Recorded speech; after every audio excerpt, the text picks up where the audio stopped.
Okay, chat. Hope you guys doing good. If you're gonna watch this on YouTube, you're awesome.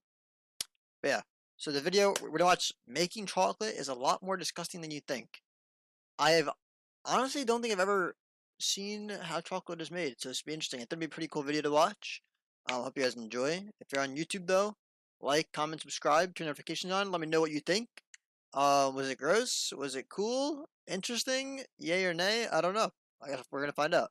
But yeah, let's jump right into it. Let's see what happens. Let's see how chocolate is made. Cause I'm sure as hell interested. Let's do it. Alright, today let's go from cocoa pod to chocolate on today's super intensive video. Also, if you don't like I'm not chocolate, gonna lie, just although you're this weird. was a lot of fun, it was also a lot of hard work. In total, the process of going from cocoa bean to chocolate bar took me about 2 months. Not because it takes that long to make, but because I messed up several times and had to start over, as well as having to deal with some camera issues along the way that didn't allow me to film. However, in my folly, I learned a lot, and I hope to pass what I learned so you don't make the same mistakes that I did. Chocolate making in general is a very complicated and intricate process, but today I'm going to be showing you my very simplistic. It's crazy that that's the bean it comes from. Kind of cut corners and really reduce a lot of the complexity. However, I have to say, even with my plebeian attempt at chocolate, it still turned out really good. I ended up with a bar that was really fruity and had a lot of flavor. It was actually very delicious. So let's go ahead and begin. So chocolate making has more or less 4 steps. We have fermentation, we have a kind of drying, roasting step, we have a grinding step, and then lastly we have kind of a heating and tempering and molding step. So let's go through this one by one. All right, step 1, let's start with our actual cocoa pods. Now these are them. They grow in deep tropical regions and they originate from Mesoamerica. However, I sourced mine from a fruit company that specializes in this exotic fruit and grows them in Miami, Florida. Yeah, now, for those keeping track at home, I'm pretty sure these are the Trinitario. I those would be really cool. I don't know. However, I saw some at home video, on my home homepage. Will work. And that would be cool. You can typically find them online, although it's not super cheap. So the first thing we want to do is see how chocolate's made. Pods. Very carefully using a knife, we can cut it such that we can expose the interior of the cocoa pods. That's so cool. Now, I know that's what it looks like. Inside it looks a little crazy. It looks nasty, right? The cocoa pod is surrounded by a shell, and inside are the I wouldn't eat cocoa that. beans. Now, if we scoop the beans out, you can see that each bean is surrounded by some fruity, pulpy flesh. Now, this stuff is actually edible and is actually very delicious. It has almost a citrusy flavor, not at all what I expected. Now, what we're actually after is not this fruity pulp, but we're actually after the interior of these seeds. Now, if you cut one in half, you can see this kind of purpley bit. In fact, you can eat this. It is a little bitter and it has a very faint taste of chocolate. But through the process of fermentation, drying, and roasting, we're going to reinforce the flavors of the chocolate so that in the end we end up with this really familiar chocolate flavor. That's pretty cool. I'm going to collect the beans from I know what it looks like. Scooping out the interiors and collecting into a bowl. It looks nasty, honestly. Out, it's time to wait. I wouldn't. If you saw that, I'm curious. If any of you, right? If you saw that, right? If you saw those beans, and you did not know that they were the beans that chocolate is made from, and you were told to eat it, would you or would you not? Let me know, cause that I'm interested in. Cause I would not eat it without any context. I think without any context, I think that would look nasty, right? Looks slimy and gross. Like I wouldn't eat it. I would not eat it. But makes a masterpiece. Fermentation. Now the fermentation stage is extremely important in the process of making chocolate.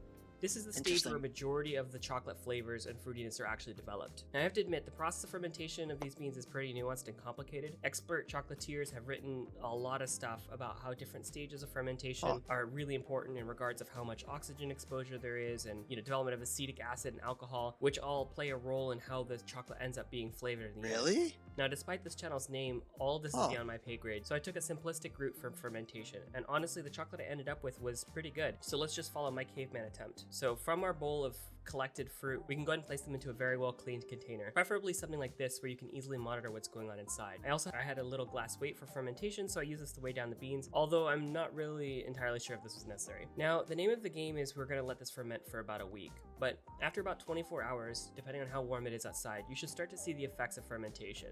The beans will start to change color and they'll also expel liquid. Traditionally, these are fermented in what's the liquid it expels? Alcohol? And the expelled liquid can drain away from the beans. But for the small amount of cocoa beans, it didn't really seem to make a huge difference. About once every day or so, I would like to open up the container, stir it up with a clean spoon, and specifically I did this on days 1, 3, and 4 of fermentation. On day 4 of fermentation, I opened up the top of the container and then covered it with a clean towel.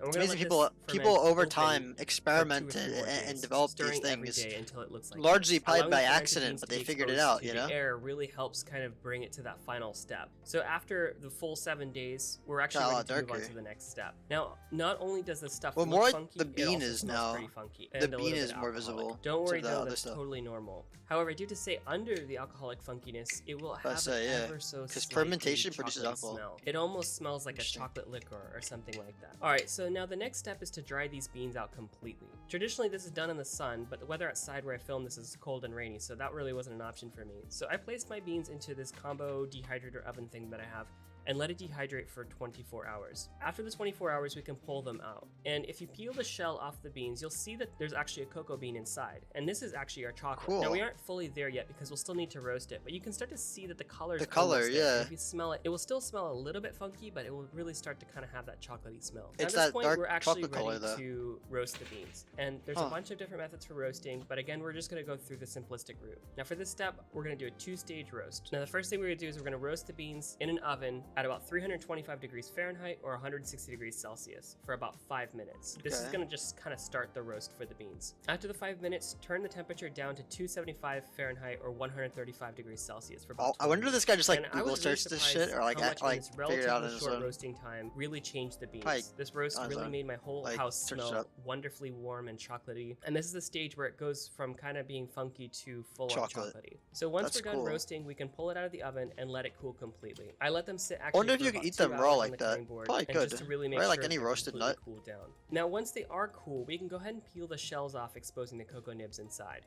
And it might help a little bit to crack them first, as I'm doing here. And Like a I'm peanut. not gonna lie, this process was a little time consuming. It's very, but it's honestly not that bad. In total, it took about 10 minutes to Cool. peel all of them. Now some small fragments of shell still ended up in my cocoa nibs, and you could either use a hairdryer to blow them away, or I just simply picked them out by eye, just kind of leaning on the side of not collecting as much chocolate, but making sure that there weren't any pieces of shell left over in our container. All right, so once we have all our nibs ready, we are ready to move on to the next step, which is to grind them up and turn it into chocolate. But before you do, it's not a bad idea to weigh the total amount of cocoa nibs you've Those are collected, the and shells? that'll help kind of inform how much stuff to add later when we're making the That's so chocolate cool. Like, bar. how do you know how Alright, much so to start off chocolate with the grinding, ratio, I right? Like, use how do you know the mortar pestle to ratios? break up the cocoa nibs. I was able to get a pretty rough grind at first using this method. Now, to be frank, if you want to be able to get the level of smoothness of a commercial chocolate bar, you need a special piece of equipment known as a conch. And these will run you about $300. So, conch? you know, Conch that's, shell? that's I kind of got out it, of the dude. budget for my video here.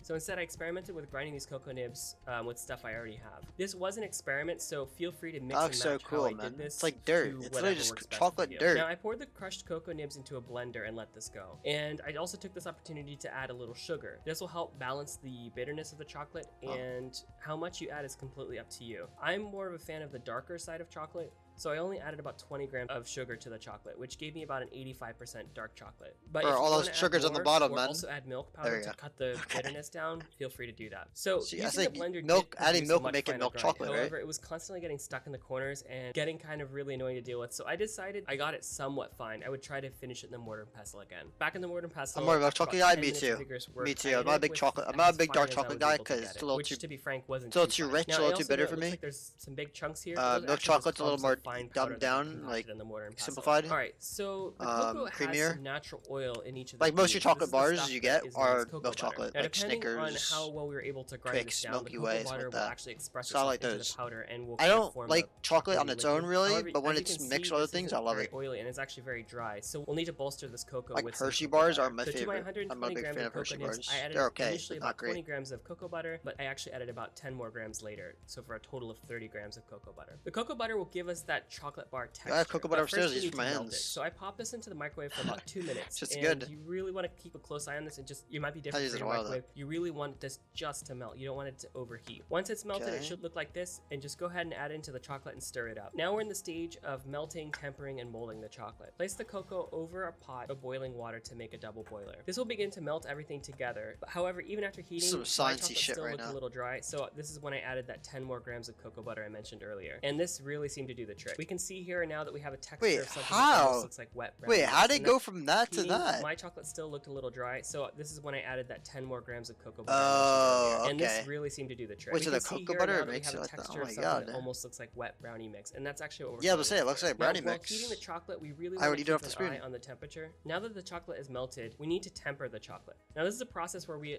basically align the crystals that form inside of the chocolate to form a uniform solid hard bar. If we don't do this step, the chocolate crystals will kind of have a random orientation and we'll end up with something mushy and won't really snap when you break the chocolate bar. Now there's a million different ways to do tempering. Some involve using a marble slab and science. The easiest way is using something called beta crystals, which are just crystals of cocoa butter. But for me, the most practical way of doing this and just kind of the easiest way is just to use a nice piece of dark chocolate from a chocolate bar. And this is what's known as seed tempering. And this will provide a seed crystal for the chocolate to kind of form around and help align the chocolate.